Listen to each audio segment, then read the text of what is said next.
2047 मध्ये भारताच्या स्वातंत्र्याला 100 वर्ष पूर्ण होतील. या 2047 मधील भारत कसा असेल, भारतीयांच्या स्वप्नपूर्तीसमोरची आव्हानं कोणती असतील, संधी कोणत्या असतील, यावर विचारमंथन करण्यासाठी एबीपी नेटवर्कनं इंडिया ॲट 2047 या संमेलनाचं आयोजन केलंय. या कार्यक्रमात वेगवेगळ्या दिग्गजांसोबत स्वतः पंतप्रधान मोदी देखील सहभागी होणार आहेत. आज रात्री 8 वाजल्यानंतर पंतप्रधान मोदी एबीपी माझावर आणि एबीपी नेटवर्कच्या इतर वाहिन्यांवर लाईव्ह संवाद साधतील. दरम्यान याच कार्यक्रमात टीम इंडियाचा कोच गौतम गंभीरची मुलाखत सुरू आहे. थेट जाऊयात या समिटमध्ये. Ladies and gentlemen, it's not very often that you get to hear the coach of the Indian cricket team on a platform like this. Their interactions are restricted to pre-post match press conferences. So I'm very, very glad that today, and I must inform you this, that today Gautam Gambhir, the coach of our Indian cricket team, is doing his first TV interview after donning the hat of becoming the coach of Indian cricket team here on ABP News.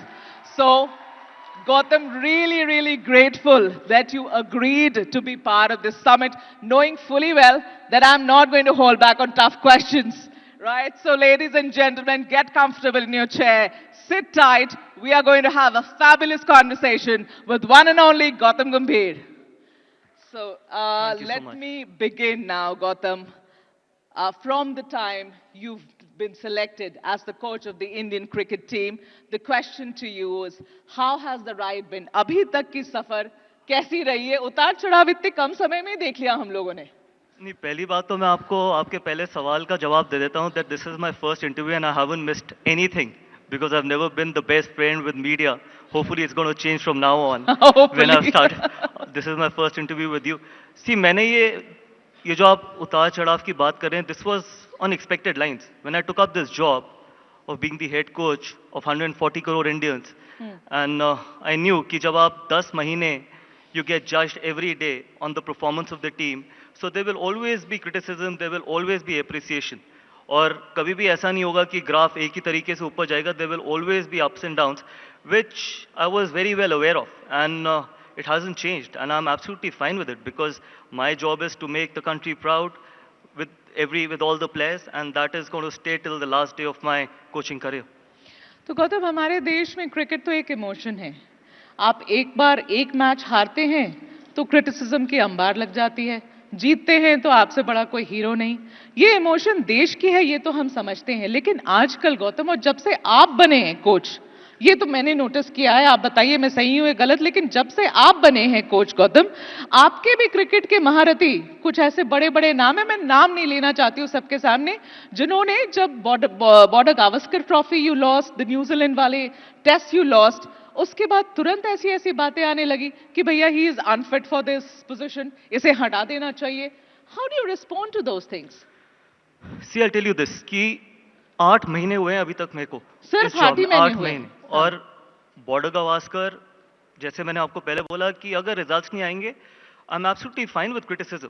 लोगों का काम है मुझे criticise करना और वो criticise करें.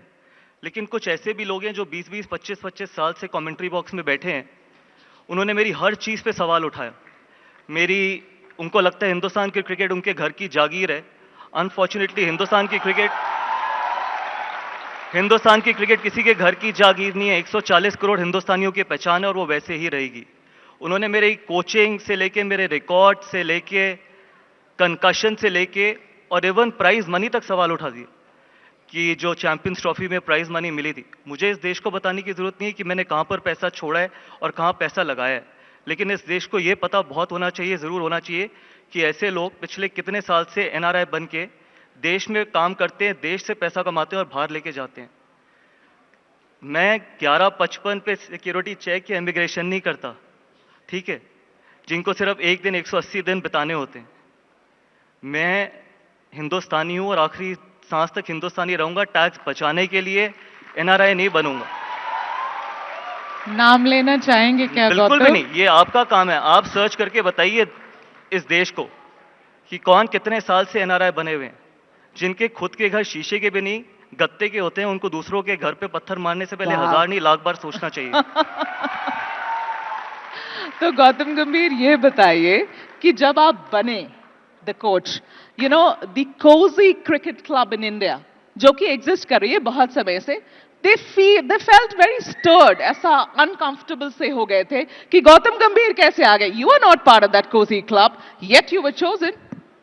Look, I don't understand all these words called cozy club, gang, lobbies and all that stuff because मैंने कभी इस बारे में सोचा है। जब मैंने ये जॉब ली थी, मेरा काम है कि हर हिंदुस्तानी को खुश करना, इंडिया को प्राउड फील करवाना, और जब तक उस जॉब में मैं ऑनेस्टी से काम कर रहा हूँ, जब तक I can be honest to every Indian, I think that is what is very important. मैं किसी कोजी क्लब, किसी गैंग, किसी लॉबी के लिए कोच नहीं बना। मैं हिंदुस्तान का कोच हूँ और मेरी जिम्मेदारी बनती है कि जब भी मौका मिले हम देश का नाम रोशन करें। एबीपी माझा, उघडा डोळे बघा नीट।